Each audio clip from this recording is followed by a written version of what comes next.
दुर्योधन के मित्र ने कहा, अरे मित्र, तुम्हारी ये दुर्दशा किसने कर दी? अश्वत्थामा ने आकर के जब ये प्रश्न किया तो कहने लगे, प्रभु हमारी ये दुर्दशा हमारे भाई पांडवों ने की है।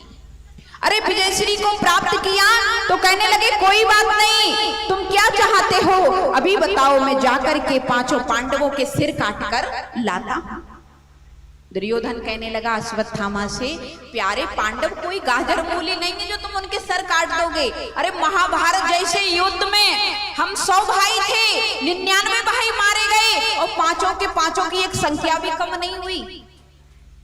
हमारे पास 23 अक्षौणी सेना थी और उनके पास 11 अक्षौणी सेना थी।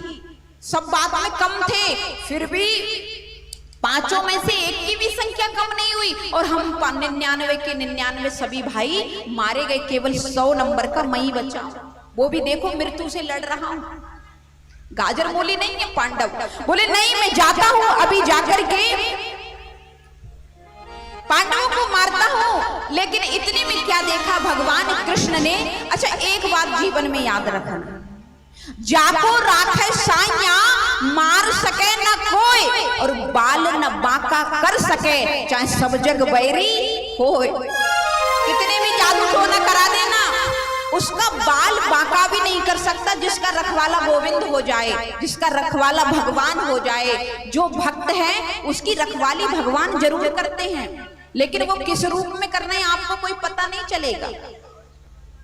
कृष्ण भगवान ने अर्जुन 5 पांडवों से कहा कि आपको विजयश्री मिली है तो इस सभा में नहीं सोना है, चलो दूर सो के चलते हैं। और रात की बागडोर जाकर के कृष्ण को सौंप दी। 5 पांडव सो रहे हैं, जो शयन अवस्था थी वो जगह खाली देख के 5 पांडव पुत्र आकर के सो गए। द्रौपदी के 5 पुत्र आकर के सो गए। अश्वत्थामा ने रात में देखा कि पांडव सो रहे हैं, लाकर के 5 पुत्रों के गले काट, 5 पुत्रों के जब गले काट दिए और जाकर के दुर्योधन से कहने लगा, मित्र देखो मैं 5 के सर लेकर के आया हूं। सर काट दिए, मार दिए? बोले हाँ, 5 पांडवों को मार के ले आया। बोले दिखाओ प्रमाण क्या है? बोले सर लाया हूं। जैसे ही लाइट में सर दिखाए रात में, तो जैसे ही दुर्योधन ने सर देखे तो दुर्योधन एकदम रोने लगा और कहने लगा, अश्वत्थामा तुमने ये क्या कर दिया? अरे ये 5 पांडव नहीं है, ये 5 पांडवों के पुत्र हैं। अब तो अश्वत्थामा कहने लगा कि अगर 5 पांडव अभी जिंदा हैं तो अब मुझको छोड़ेंगे नहीं, एकदम विकल हो गया। इधर देवी द्रौपदी को पता चला कि मेरे 1 नहीं 2 नहीं 5 पुत्र मर गए। मैया देवी द्रौपदी कुरड़ कर रही हैं, क्रुदन कर रही हैं, रो रही हैं। क्या बिगाड़ा था मेरे अबोध बच्चों ने? क्यों मार दिया? दुष्ट अश्वत्थामा ने मेरे 5 बच्चों को क्यों मार दिया? रो रही है। याद रखो माँ, याद करो, जिसका 1 नहीं 2 नहीं 5 संतान अगर एक साथ मर जाए, उस माँ के दिल पे क्या गुजरेगी? माँ रो रही, अपनी जगत जननी माँ को रोता हुआ देख रहे हैं सभी संसार के लोग कि द्रौपदी देवी बहुत रो रही है। इतने में अर्जुन ने एकदम आकर के देखा कि देवी द्रौपदी रो रही हैं। एकदम गांडीव धानी धनुष को उठाकर प्रतिज्ञा कर ली, क्यों रो रही हो देवी, क्यों रो रही हो? बोली मेरे 1 नहीं 2 नहीं 5 मेरे अबोध बच्चों को, सोते हुए बच्चों को दुष्ट अश्वत्थामा ने मार दिया। बोली मैं गांडीव धारी धनुष धारी अर्जुन ये प्रतिज्ञा कहता हूं कि उसी अश्वत्थामा को तुम्हारे सामने अभी लाके मार दो। तुरंत गांडीव उठाया और एकदम अश्वत्थामा के पीछे पीछे अर्जुन दौड़ने लगे। अर्जुन दौड़ते हुए जा रहे हैं। अश्वत्थामा ने पीछे मुड़ के देखा कि अर्जुन मुझे छोड़ेगा नहीं, एकदम ब्रह्मास्त्र छोड़ दिया। जैसे ही ब्रह्मास्त्र छोड़ा अर्जुन घबरा गए, थर-थर कांपने लगे। भगवान कृष्ण ने कही, अर्जुन क्यों घबरा रहे हो? बोले देख नहीं रहे हो भगवान, ब्रह्मास्त्र आ रहा है, जला के नष्ट कर देगा, प्रलय मचा देगा। भगवान कृष्ण ने कहा, अर्जुन जानते हो विष की औषधि विष होती है, कांटे से कांटा निकलता है। हाँ जी या ना जी? विष को औषधि विष होती है, लोहे को लोहा काटता है। अरे ब्रह्मास्त्र आ रहा है, तुम दूसरा ब्रह्मास्त्र छोड़ दो, दोनों ब्रह्मास्त्र टकरा के आपस में शांत हो जाए। दोनों ब्रह्मास्त्र टकराए और शांत हो गए। एकदम गांडीवधारी अर्जुन ने अश्वत्थामा के केस पकड़कर खींचते हुए ला रहे हैं। देवी द्रौपदी की सभा में आकर के अर्जुन ने कहा, देवी बताओ, इसे आकाश में फेंक के मारूं, अग्नि में जला के मारूं, पाताल में गड्ढा खोद के मारूं, कि चारों दिशाओं में फेंक के मारूं? बताओ कहां मारूं? देवी द्रौपदी एकदम उठी और जाकर के अर्जुन के हाथों से अश्वत्थामा के केस को छुड़ाने लगी और हाथ जोड़ के कहने लगी कि इसको क्यों मार रहे हो? प्यारे, कथा तो हम सुनते हैं, कथा को सुनने से हमको सीख लेनी है, नहीं तो आप 10 रुपए के रह जाओगे, लाख रुपए के नहीं बनोगे। जिसकी 5 संतान मर गई हो और मोर माँ कहती है मत मारो इसको। कोई है ऐसी माँ जो कह दे आप में से कि मत मारो, मेरे बच्चे को मार दिया? प्यारे, आजकल बच्चों के पीछे गोली चल रही है। जेल में कई कई केस देखे, पूछो क्यों पड़े? बोले बच्चों में लड़ाई हो गई थी। हाँ जी है ना जी। और कई कई माँ तो ऐसी हैं, अगर बच्चा एक थप्पड़ मार दे, दूसरी माँ दारी के मार के आई है, उनकी ना घर में नहीं घुसन दूंगी। लेकिन देवी द्रौपदी कहती है मत मारो। अरे तो कम से कम मेरे जीवन में 5 पति तो हैं, ये आपका गुरु पुत्र है। आपके कृपाचार्य ने आपके लिए कितनी अच्छी विद्या सिखाई, ये गुरु रूप में आपके सामने खड़ा है। क्या करेगी इसकी माँ? अरे कृपाचार्य तो महाभारत के युद्ध में गति को प्राप्त हो गए, वीर गति को पाली, कम से कम पुत्र के भरोसे जिंदा तो है। अरे मेरे पुत्र नहीं है तो क्या हुआ, मेरे 5 पति तो हैं, मत मारो इसको। अर्जुन कहने लगे, देवी तुमने तो अपना विचार बदल दिया, लेकिन मेरी प्रतिज्ञा का क्या होगा? मेरी प्रतिज्ञा का क्या होगा? अब सभी सन्नाटा छा गया भरी हुई सभा में। एकदम कहा कि युधिष्ठिर से पूछो। युधिष्ठिर से कहा बताओ क्या किया जाए? अर्जुन ने प्रतिज्ञा कर ली है, द्रौपदी मना कर रही है, क्या किया जाए? युधिष्ठिर कहने लगे जैसा धार्मिक ग्रंथों में लिखा है वैसा करना चाहिए, जैसा धर्म नीति कहती है वैसा करना चाहिए।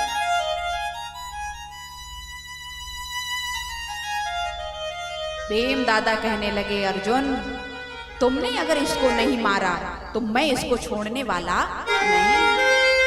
नकुल सहदेव कहने लगे, मजदूर दादा बिल्कुल सही कह रहे हैं, इसको मारना चाहिए, इसने हमारी 5 संतानों को एक साथ वध कर दिया, और वो भी अबोध माने जो कुछ जानते नहीं हो। और दूसरी बात, सोते हुए को कभी मत मारना।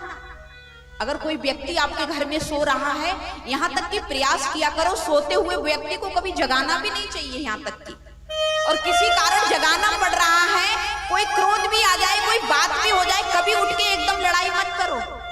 मैं नहीं कह रही हूं ये बात, भागवत जी में कहा है। मेरे अबोध सोते हुए बच्चे को मारने वाले को इसको छोड़ना मत। नकुल सहदेव ने कहा सही है। द्रौपदी कह रही हैं कि अगर इस पुत्र को मार दोगे तो मेरे पुत्र तो वापस आने वाले नहीं, मेरे पुत्र वापस नहीं आ सकते हैं, इसलिए इसको मारने से क्या है।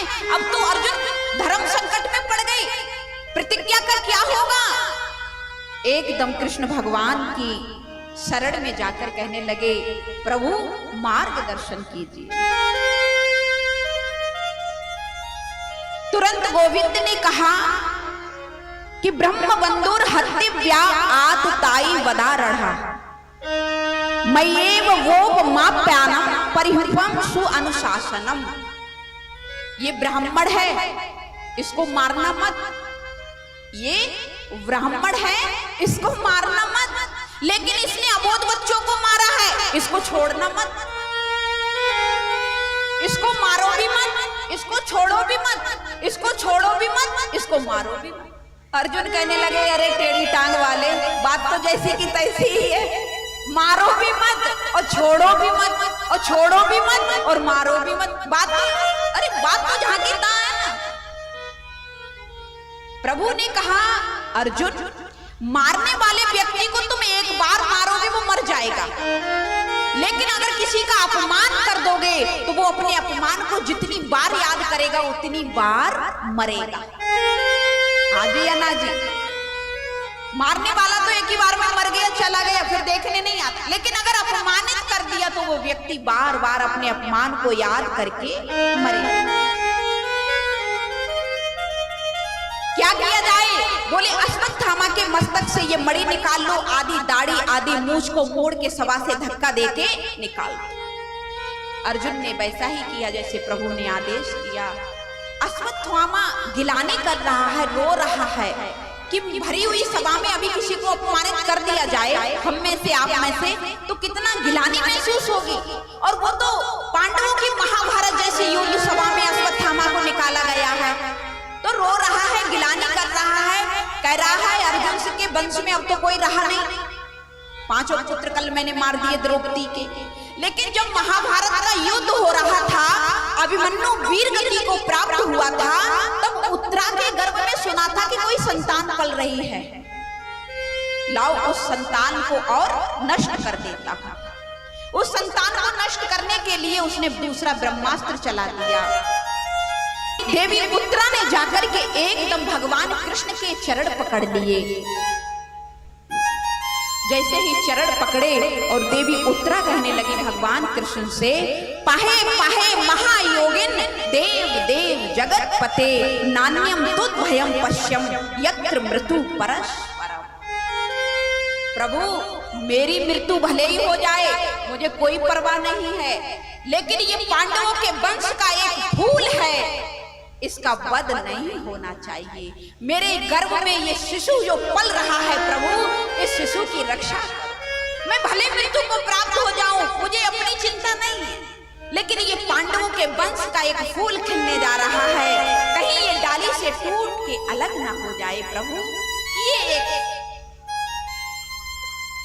प्यारे, जब ये बात कृष्ण ने सुनी, उसी समय एकदम सूक्ष्म अंगुष्ठी के बराबर रूप को धारण किया और देवी उत्तरा के गर्भ में प्रवेश हो गए और अपने गधा को सुदर्शन चक्र की तरह घुमाया कि ब्रह्मास्त्र को शांत कर दिया।